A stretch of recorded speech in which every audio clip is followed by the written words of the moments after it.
ఒక మహిళను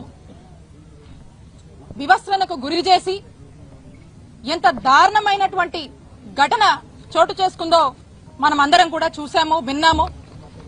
మరి ఈరోజు ఇక్కడికి మేమంతా వచ్చి మా నాయకుడు జగన్మోహన్ రెడ్డి గారి ఆదేశాల మేరకు వైఎస్ఆర్ కాంగ్రెస్ పార్టీకి సంబంధించినటువంటి మహిళలు మేమంతా కూడా వచ్చి ఈరోజు ఆ బాధిత మహిళని కలిసి తనకు ఓదార్పునిచ్చి తనకు మేమంతా ఉన్నామని చెప్పి ఒక మారల్ సపోర్ట్ గా నిలబడడం జరిగింది. అలాగే వారి కుటుంబాన్ని కూడా పరామర్శించి అసలు ఏం జరిగింది, ఈ గొడవ ఎలా మొదలైంది, ఏమేం జరిగింది అని వారి మాటల్లో అడిగి తెలుసుకోవడం జరిగింది. ఈ ఘటన ఎంత దారుణం అంటే అంత దారుణం అని చెప్పొచ్చు, అంత బాధాకరం. ఇలాంటి ఘటన ఈ రోజున మన ఆంధ్రప్రదేశ్ రాష్ట్రంలో నెలకొందంటే ఇది ఖచ్చితంగా ముమ్మాటికి ఈ గవర్నమెంట్ ఫెయిల్యూర్. పోలీసులంటే భయం లేక అధికార మదంతో మితిమీరిపోయి ఎక్కడ ఇంత కూడా కొంచెం కూడా ఇది తప్పు అని ఆదం మర్చిపోయి మరి టీడీపీ నాయకులు ఏ విధంగా కూడా ఈ మహిళ మీద వారి యొక్క కుటుంబం పట్ల వ్యవహరించారో మనం అందరం కూడా చూస్తున్నాము.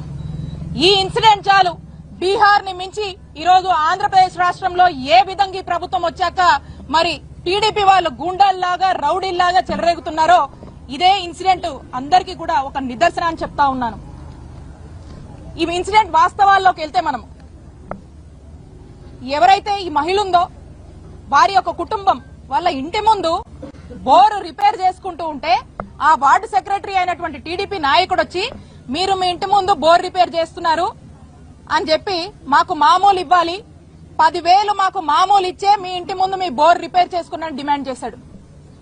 మా ఇంటి ముందు మేము మా బోరు రిపేర్ చేసుకుంటే నువ్వెవరయ్యా, నీకెందుకు ఇయ్యాలయ్యా అని చెప్పి అడిగినందుకు ఇంత దారుణమైనటువంటి పరిస్థితి రోజు నెలకొంది. వాళ్ళు చెప్పారు, ఆ మహిళ చెప్పింది, ఆ కుటుంబ సభ్యులు చెప్పారు, ఆ మూర్తి అనేటువంటి టీడీపీ నాయకుడు మేము అధికారంలో ఉన్నాం, మీరు ఎలా రిపేర్ చేసుకుంటావో చూస్తా, మీ ఇంట్లోకి నీళ్లు రానియా, ఖచ్చితంగా మాకు 10,000 కట్టాల్సిందే, కడితే గాని మీ పని చేసుకోనియమని చెప్పి ఆయన వాళ్ళని డిమాండ్ చేసినట్టు, మరి ఆ డిమాండ్ చేసి వాళ్ళని ఆఖరికి వాళ్ళ మీద దాడి చేసి మీరెవరికి చెప్పుకుంటారో చెప్పుకోండి, నేను అధికారంలో ఉన్నా, పోలీసులైనా ఇక్కడ ఉన్నటువంటి అధికారంలో ఉన్న ఎవ్వరైనా కూడా నన్ను ఏం చేయలేరు, మీ దిక్కున్న చోటుపై చెప్పుకోండి, మీరు నాకు 10,000 ఇవ్వాల్సిందే అని చెప్పి డిమాండ్ చేసి మరి వాళ్ళ మీద దాడి చేసినటువంటి పరిస్థితులు మరి మీరందరూ కూడా చూశారు, అందరం కూడా చదివాము, విన్నాము, వీడియోలు కూడా చూసాము. అయితే ఈ గొడవ జరగగానే వెంటనే ఆ ఫ్యామిలీ మెంబర్స్ అందరూ కూడా, ఆ మహిళా కుటుంబ సభ్యులందరూ కూడా వెళ్లి పోలీస్ స్టేషన్ లో కంప్లైంట్ ఇచ్చారు. కంప్లైంట్ ఇస్తే పోలీసులు చాలా లైట్ తీసుకుని అది కూడా టీడీపీ వార్డు సెక్రటరీ అండి అని వీళ్ళు చెప్పడంతో ఇది అధికార పార్టీ కదా కాబట్టి మనం పెద్ద జోక్యం చేసుకోవద్దు అనుకున్నారో ఏంటో గానీ టీడీపీ అనగానే ఇక పోలీసులు ఈ విక్టిమ్ యొక్క కంప్లైంట్ ని పక్కన పెట్టేశారు. కంప్లైంట్ ఇచ్చి మళ్ళా ఇంటికి తిరిగి వచ్చారు. ఈ మహిళ వాళ్ళ కుటుంబ సభ్యులందరూ కూడా తిరిగి ఇంటికి వస్తే మీరు మా మీద వెళ్లి మేము అధికారంలో ఉండగా మా మీద కంప్లైంట్ ఇస్తారా, ఎంత ధైర్యం మీకు అని చెప్పి రెండోసారి ఈ టీడీపీ వార్డు సెక్రటరీ ఈ మూర్తి అనే అతను సకుటుంబ సమేతంగా ఇంట్లో ఉన్న అందరినీ ఎంటబెట్టుకుని మహిళలతో సహా ఎంటబెట్టుకుని 9 మంది వచ్చి మళ్ళా ఈ కుటుంబం మీద దాడి చేశారు. ఏ విధంగా వివస్త్రణకు గురి చేసి ఎంత దారుణంగా ఒక మహిళ మీద దాడి చేశారో మనమంతా కూడా చూసాము. ఇది ఎంత బాధాకరం అంటే అంత బాధాకరం, అంత దారుణమైనటువంటి ఘటన చోటు చేసుకుందంటే అధికార మదం, అహంకారం, కళ్ళు నెత్తికెక్కడం, వీళ్ళ మామూళ్ల కోసం ఎక్కడి దాకా కూడా దిగజారారో ఈ రోజున మనకు అర్థమవుతుంది. రాష్ట్ర వ్యాప్తంగా కూడా ఏ వార్డులో గాని ఏ గ్రామంలో గాని ఎవరన్నా ఇల్లు కట్టుకున్నా ఇంటికి సంబంధించి ఇసుక గాని మట్టి గాని లేకపోతే ఇటుకలు గాని ఏ మెటీరియల్ తెచ్చి ఇంటి ముందు పెట్టుకున్నా టీడీపీ వాళ్ళకి మామూలు ఇవ్వాలి, ఏమంటే మేము అధికారంలో ఉన్నాం, మీరు ఏది చేయాలన్నా మాకు ఇవ్వాలి. ఇలా రాష్ట్ర వ్యాప్తంగా కూడా ఏ విధంగా దోపిడీకి గురవుతున్నారో చూడండి, ఏ విధంగా దోపిడీ చేస్తున్నారో చూడండి. మరి ఈ ఇన్సిడెంట్ లోనే స్పష్టం అవుతోంది, వాళ్ళ యొక్క మామూలు ఇవ్వలేదని మహిళని నాటి రోడ్డు మీద, గుంటూరు సిటీ ఇక్కడే, ఇది రాజధాని, ఇదే జిల్లాలో రాజధాని అంటారు, మరి ఇక్కడ ఎస్పీ ఆఫీస్ ఎంత దూరంలో ఉంది? కూతవేడు దూరంలో ఎస్పీ ఆఫీస్ ఉంది, ఐజీ ఆఫీస్ ఉంది, 20 కిలోమీటర్లో డీజీపీ ఆఫీస్ ఉంది. మరి ఈ జిల్లాలో మొత్తం యంత్రాంగం అంతా కూడా ఇక్కడే ఉంది. మరి పట్టపగలు మనం చూసాం ఈ గొడవ వాళ్ళు వెళ్తే పోలీసులు కంప్లైంట్ పక్కన పెట్టారు. రాత్రి వాళ్ళ ఇంటికి వచ్చిన తర్వాత మళ్ళీ వాళ్ళ అబ్బాయి 100 నంబర్ కి డయల్ 100 నంబర్ కి ఫోన్ చేసి గొడవ అయిందని చెప్పి మళ్ళీ గొడవ అయిన తర్వాత కూడా అక్కడికి వెళ్లి పోలీస్ స్టేషన్ లో రెండోసారి కంప్లైంట్ ఇస్తే కూడా పోలీసులు పట్టించుకోకుండా పక్కన పెట్టారు. అంటే ఒక్కసారి ఇది 15వ తారీఖు జరిగితే రెండు సార్లు ఆ మహిళ మా మీద దాడి జరిగింది, నన్ను ఈ విధంగా హింసించారు అని చెప్పి పోలీసులకు చెప్తే కూడా పట్టించుకోకుండా పక్కన పెట్టారు. ఆ తర్వాత నెక్స్ట్ డే మార్నింగ్ 16వ తారీఖున ఎమ్మెల్యే దగ్గరికి వెళ్లారు. ఈ వీడియో వాళ్ళ సీసీ కెమెరాలో ఉన్న ఫుటేజ్ వాళ్ళే డౌన్లోడ్ చేసుకుని ఈ విధంగా వివస్త్రణకు గురి చేసి దాడి చేశారమ్మా అని చెప్పి వెళ్లి చెప్తే ఏం చేసిందండి ఎమ్మెల్యే? ఏం చేసింది? ఏం పట్టించుకోకపోగా మాకు అనుమానాలు కలుగుతా ఉన్నాయి. ఏమనంటే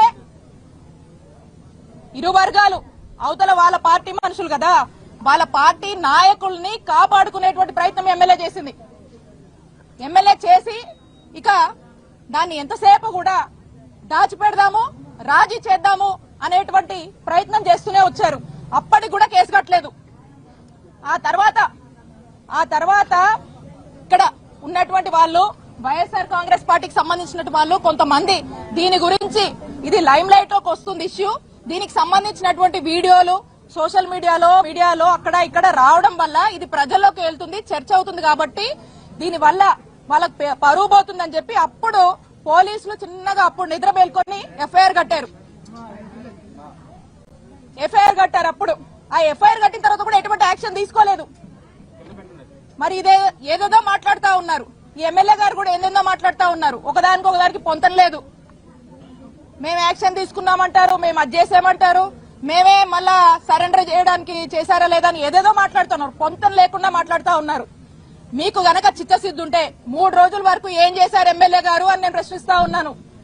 పోలీసులకు గనక చిత్తశుద్ధి ఉంటే ఇచ్చిన రోజు 2 సార్లు సామాన్య మహిళ వాళ్ళ కుటుంబం దాడి జరిగిందని 2 సార్లు ఒకటే రోజు మీ పోలీస్ స్టేషన్ కు వచ్చి మొరబెట్టుకుంటే ఎందుకు ఎఫ్ఐఆర్ కట్టలేదు అని పోలీసులు ప్రశ్నిస్తున్నాను.